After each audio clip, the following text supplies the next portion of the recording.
In last week's episode, we talked about whitewashing and Asian erasure with my friend Kevin Nguyen. Let's see what you had to say. David Flaming Sword expands some of the issues related to the geopolitics of filmmaking and talks a little bit about why it might be troubling that China becomes an exporter of popular culture, namely that a lot of their film industry is essentially purpose-built to deliver the message or the propaganda of the Communist Party. And I think that there are two ways to view this, which is that it is probably healthy to be skeptical of any state-run media apparatus of any kind, but that's not really an excuse, I don't think, to step back the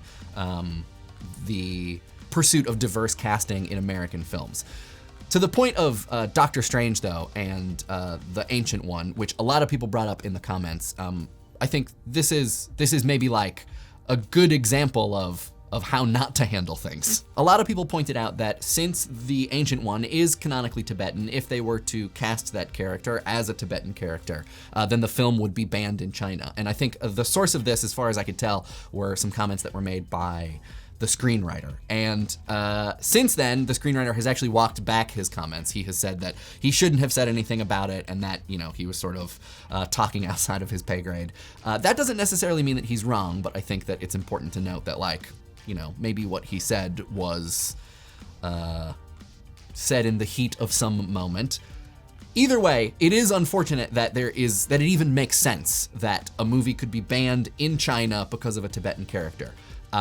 Solving that problem is huge and way beyond, Marvel as a whole's pay grade. But I will say this, which is that there's a lot of area in the casting zone between a Tibetan man and Tilda Swinton, and that there are many ways to perhaps rehabilitate that character, as Kevin had suggested in the episode, or to, make them to cast them in a responsible way that is different from how it was done. Also, and I haven't seen the movie more than once, so I might be misremembering this correctly, but I think Wong, who's the librarian, I'm pretty sure he is Tibetan, but he's not a main character, so maybe that one sort of flew under the radar.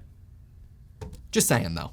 There was a Tibetan character in the movie, I think. Cardcaptorsabrina writes what I would describe as a beautiful chef kiss hand motion mic drop of a comment, and points out something that a lot of other people talked about too, which is the fact that to all of these people who say, well, listen, if you want Asian people in your media, just go and watch the Asian media. Go and watch something from China or from Japan, and there you go. And that this misses the point that Asian Americans are also American.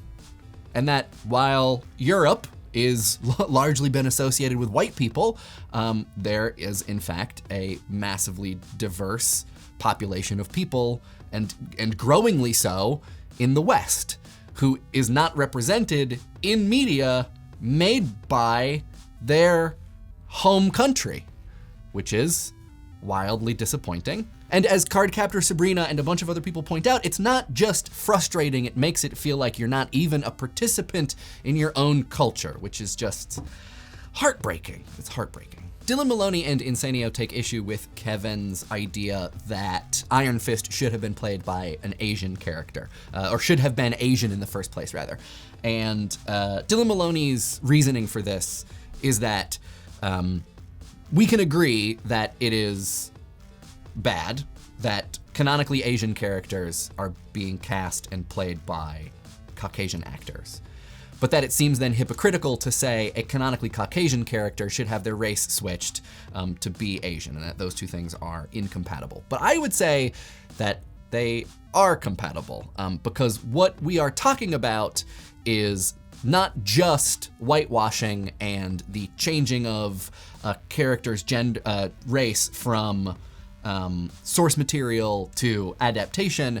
We're talking about the larger problem of Asian erasure and even the state of the portrayal of Asian culture in popular cinema, in popular culture. I asked Kevin to take a look at the comments this week, and there were a few that he had a response to, and this was one of them. So in the interest of not putting words in his mouth, I'm just gonna read what he said, which is that not every martial artist has to be Asian, but it's pretty insulting to say that a white guy came along and became the greatest martial artist ever, portraying a superhero that represents all of the cultural aspects of martial arts, and that basically it's Tom Cruise as the last samurai all over again. Dylan Maloney goes on to talk about how there is perhaps a similar problem with Kevin's stance on Death Note, and that there seems to be an arbitrariness in the calls for diversity. And Kevin responded to this too, and again, I'm just gonna read what he wrote, which is that maybe a good clarification here is that we agreed that the main character of Death Note was whitewashed. The rest of the Death Note cast is diverse, and therefore we take issue with the phrase whitewashing being applied across the board to all of the roles, and that there is, there are things that are positive about the way the show is cast, and things that, maybe could have been done differently, in questioning why it was the production felt the need to cast a white man in the lead role. I also want to point out, and this is something that I am saying, and this is not something that Kevin said, that Dylan Maloney asks about, sort of suggests that calls for diversity are best when they are fair and make sense. And I just want to point out that I think that diversity for diversity's sake does make sense, and that we should be able to cast people of a diverse nature in comparison to what has been the case up until now, simply because putting different kinds of people in front of a camera is interesting and neat. Call me crazy.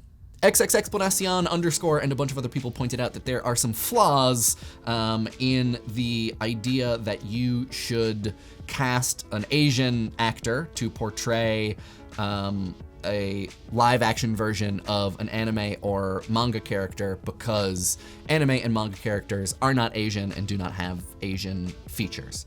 And maybe I'm wrong here, but I think that it's really disingenuous to insist that the Western audience, broadly considered, does not understand characters that are in anime and manga to be Asian, regardless of the fact of whether or not they have stereotypical features from any number of Asian countries. I think that it's fair to say that most people in the West understand those characters to be of Asian origin. And so that is a source of distress, whatever you want to call it, when those characters are cast and played by Caucasian actors. I also think that it's fair to say that as cultural artifacts from Asian cultures, it is a great time and a great excuse even to give an Asian actor work and to put them in something that it makes sense to put them in simply because of its provenance. So yeah, that's how I feel about that. IAmLeggings on the subreddit started a really great conversation talking about statistics. And one of the things that came up a lot in the comment thread on the subreddit on Twitter is, as always, statistics. And there's this statistic that I've seen around a lot, which is that 5% of the American population is of Asian descent, and 5% of the actors in Hollywood are Asian. So hey, we did it. Diversity achieved. That's how that works, right? And I think for my money, the answer is no, and we'll talk about why. The 5% statistic may indicate that there are, by percentage, as many Asian actors as there are Asian citizens of Asian descent in the United States, but it does not indicate the quality or screen time that those roles get. And so the question is not just whether or not there literally are actors or literally are roles for Asian actors. It is How much time are those actors and characters on screen? How impactful are they to the stories that they are involved in? How responsible are those characters for the representation of Asian and Asian American culture? So, you know, it's not just like, oh, hey, we got the number of people literally involved in the process to equal census data. It's a little bit more than that. And this is not to mention the point of the episode, which is that there are roles that could conceivably and very fairly be going to Asian American actors that are getting taken away. So any hope of increased screen time, increased responsible portrayal, it's being swiped. In the first part of a multi-part comment, Molasses points out that there is maybe some misunderstanding with the criticism of Ghost in the Shell, and that it is in fact not that people are giving Scarlett Johansson a pass, but that according to the creator of Ghost in the Shell, the Major does in fact have a Caucasian resemblance, and that gives everybody not a pass, but just they are staying true to the work, and that they then get to cast a bankable $1 million highly popular actress to play the lead role. And I think there are a lot of ways to take this. Like I said before, I think a lot of people, especially in the West, would understand the Major to be of Asian descent for a lot of reasons, regardless of what the creator has said is the case. I think also, like we talked about already, the provenance of the work is a reason to figure out how to cast an Asian actor. It's also, I mean, it's not a defense at this point to say that a popular white actor is going to be bankable, because the movie flopped, and the head of distribution for Paramount said that it was largely because of the conversation surrounding Scarlett Johansson and, the whitewashing controversy. But Kevin also had a response to this, which I want to read, sort of towards this idea of being critical of Ghost in the Shell, even in light of all of these things. And he says, if producers chose the easy route is an excuse we're going to accept, then we might as well give up on movies as a medium entirely. Being critical of Ghost in the Shell is basically the highest form of caring about it as a piece of art. Accepting it reluctantly and refusing to bring any critical eye to it is a form of not caring at all. Which, I mean, man, if I, that's Idea Channel. Cronedog asks whether or not one of the conclusions of the episode is really a helpful way of thinking about race, which is what Kevin stated as emphasizing people's characteristics, differences, thinking about race, and having it be something that we get used to talking about and get comfortable with, as opposed to not thinking about it, as opposed to being colorblind, as opposed to ignoring it and not thinking about it. And, Kevin and me, for that matter, we both sort of think that the better option is the first one, to have it be at the forefront and something that you think about and you talk about. Cronedog says that this might not be actually the case. They quote Martin Luther King, which I don't want to drag Martin Luther King into this. I don't think that this quote supports the point being made, but we're just gonna leave it at that, and talks about women getting positions in an orchestra as trumpets, trumpet players, tuba players, and other large lung capacity items. And that the only way that women were able to get these positions was through a blind audition. That women up to that point had been thought to not have the lung capacity or strength to play those instruments, and so were not considered for them, but in a blind audition, they got it. And so the idea being that if you are blind to someone's gender, then you are able to be fair. And I will say many things about this. First, that is dope for those ladies. That's great. I'm really glad that the system that was put together got them the positions that they deserved. What I will say is that it doesn't sound like the system that was put together to get them those positions addressed the underlying causes. It just addressed the effects. I would wonder whether or not the blind audition really causes people to interrogate whether or not or to interrogate the reasons why they had assumed women would not be fit for those positions in the first place. I would hope that at the end of it, all of the people who are in charge of making these decisions looked at one another and said, oh man, we are maybe wrong about gender-based position filling in all respects.